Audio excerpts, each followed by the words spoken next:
Una meta precisa. Para forzar un aprendizaje rápido, no hay nada como la ignorancia combinada con una imperiosa necesidad de éxito. Lo sé por propia experiencia. En 1986 me convertí en presidente de una nueva empresa de hardware cuyo negocio principal era vender el Pixar Image Computer. El único problema era que yo no sabía lo que estaba haciendo. Vista desde afuera, Pixar parecía probablemente la típica startup de Silicon Valley. Por dentro, sin embargo, no lo éramos en absoluto. Steve Jobs nunca había fabricado o comercializado antes una máquina de gama alta, de manera que no tenía ni la experiencia ni la intuición necesarias para hacerlo. Carecíamos de vendedores y de gente de marketing, y no teníamos ni idea de dónde encontrarlos. Steve, Albie Ray Smith, John Laster y yo no sabíamos una palabra de cómo dirigir la clase de negocio que acabábamos de empezar. Nos estábamos hundiendo.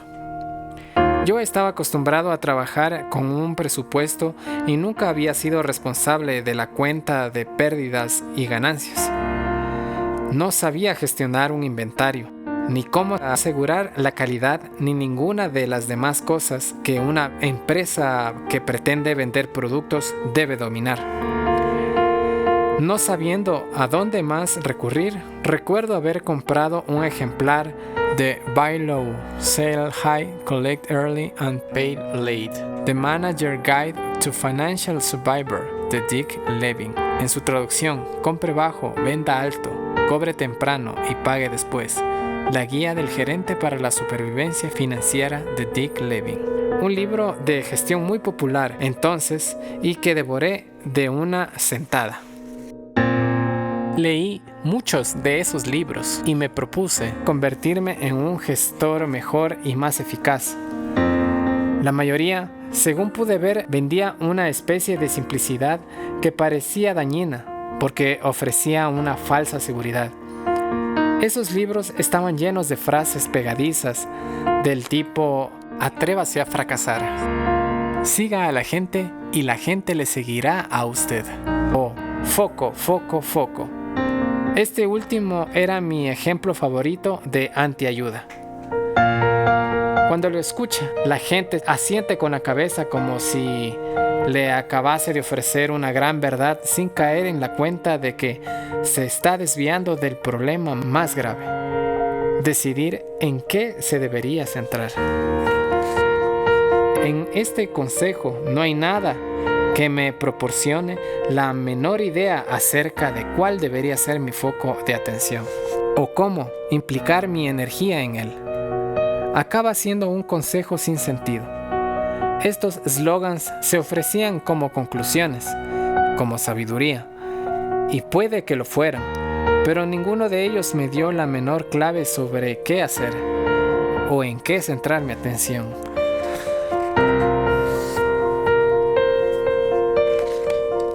Una de las cosas que debíamos resolver durante los primeros días de Pixar era el yin y el yang de trabajar con Steve. Su determinación de triunfar y su predisposición a pensar a lo grande eran muchas veces estimulantes. Por ejemplo, insistió en que Albie y yo abriéramos puntos de venta de Pixar Image Computer por todo el país. Una apuesta audaz que a nosotros nunca se nos hubiese ocurrido nada más empezar. Albie y yo pensábamos que sí, que estábamos vendiendo un producto sexy, pero ello implicaba que había un límite natural en la magnitud de su mercado.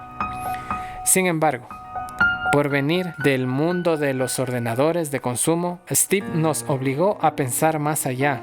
Si teníamos que vender eso, razonaba, necesitábamos tener presencia a escala nacional.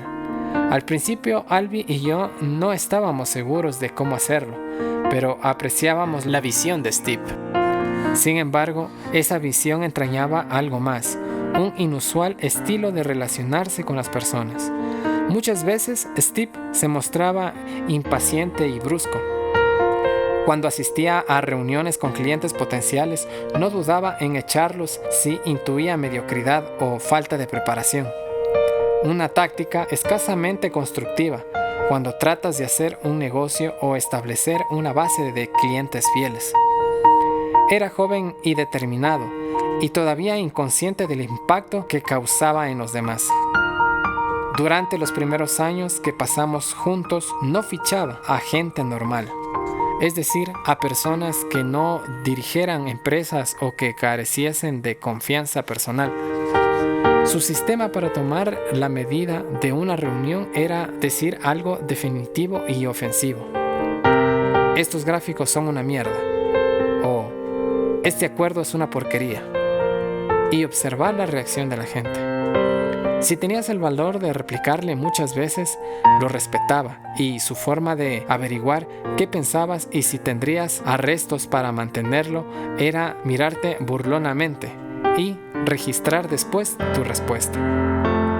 Verle actuar me recordaba un principio de la ingeniería: lanzar un sonido agudo, como hace el delfín al usar la ecolocalización para determinar la posición de un banco de peces. Puede darte a conocer aspectos cruciales del entorno. Steve usaba la interacción agresiva como una especie de sonar biológico. Era su forma de tomarle la medida al mundo. Mi primer cometido empresarial como presidente de Pixar fue encontrar y contratar gente válida.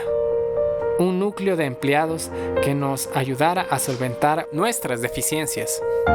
Si nuestro negocio iba a ser la venta de hardware, debíamos crear unos departamentos de fabricación, ventas, servicio y marketing adecuados. Recurrí a amigos que habían puesto en marcha sus empresas en Silicon Valley y les pedí toda clase de información, desde los márgenes de beneficios, precios, hasta las comisiones y la relación con los clientes. Aunque fueron generosos con sus consejos, la lección más valiosa que obtuve me llegó de los fallos de tales consejos. La primera cuestión fue muy básica: ¿cómo saber cuánto debíamos cobrar por nuestra máquina? Los presidentes de Sun y Silicon Graphics me dijeron que empezase con una cifra alta. Si empiezas alto, dijeron, siempre puedes reducir el precio. Si lo ofertas a la baja y más tarde necesitas subir el precio, únicamente conseguirás disgustar a los clientes. De manera que, de acuerdo con los márgenes de beneficio que buscábamos, decidimos poner un precio de $122,000 por unidad. Grave error.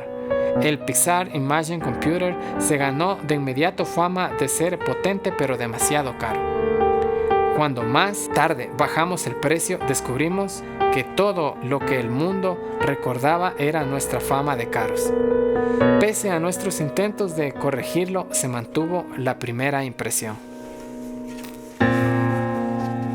El consejo sobre precios que me dieron gente inteligente y experimentada y bien intencionada no era únicamente erróneo, sino que nos impidió plantear las cuestiones adecuadas.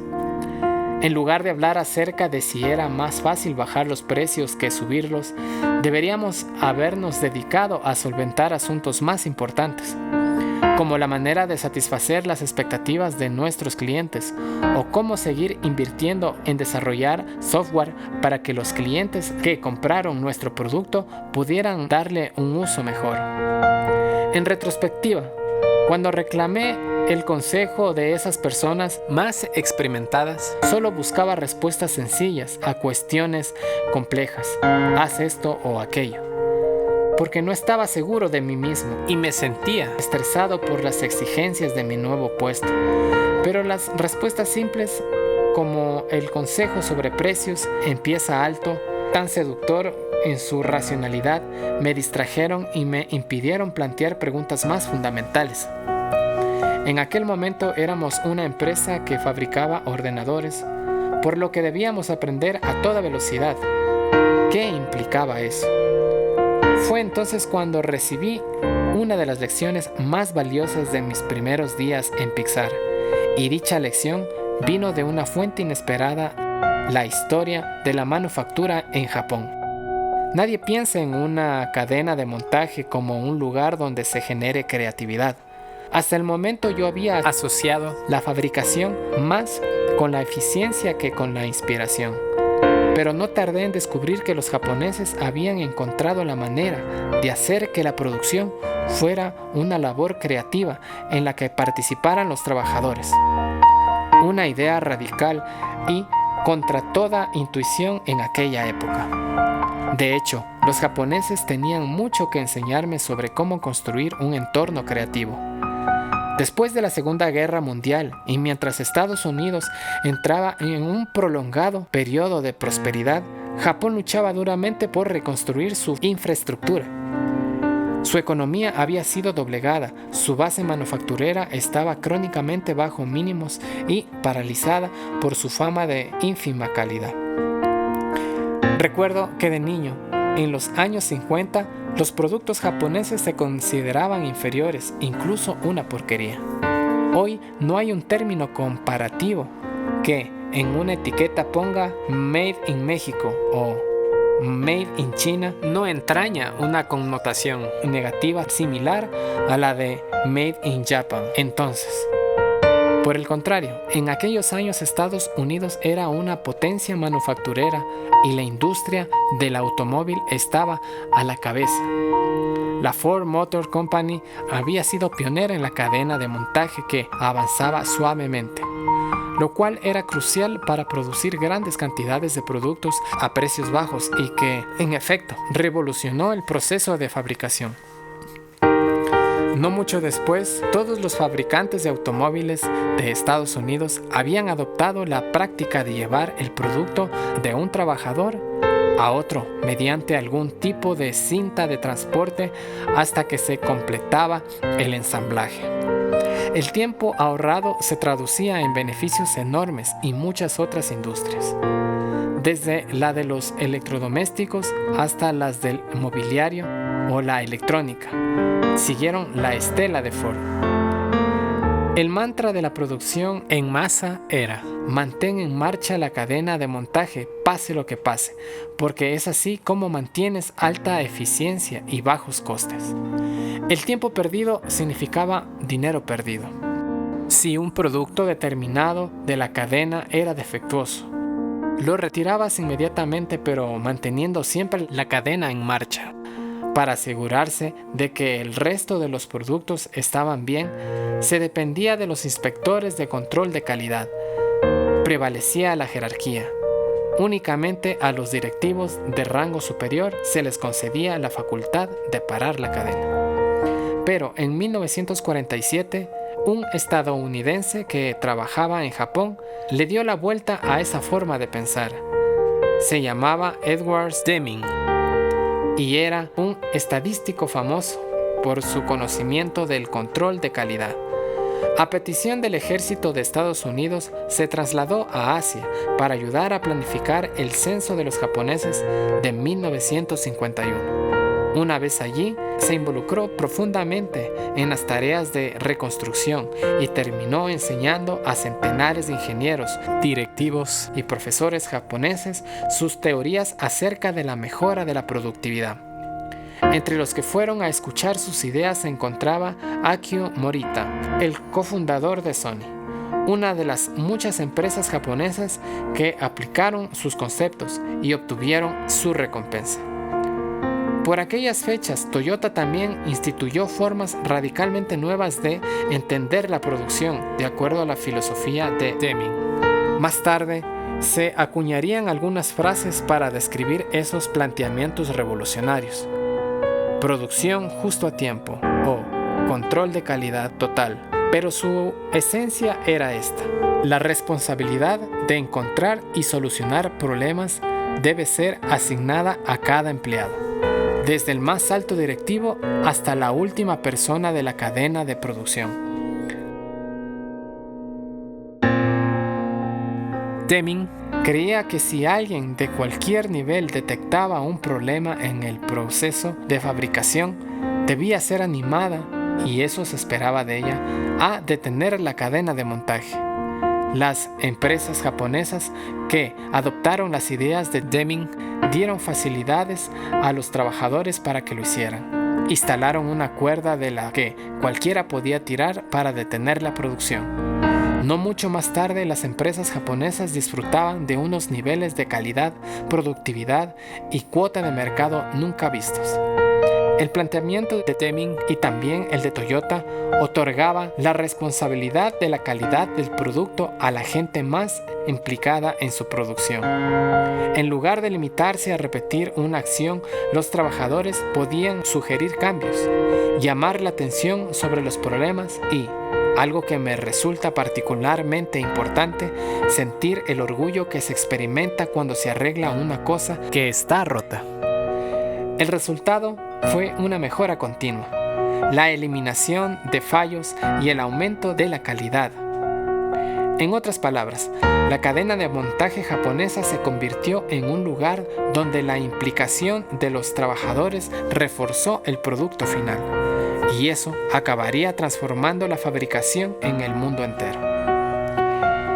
Mientras luchábamos por levantar Pixar, la obra de Deming era como un faro que iluminaba mi camino.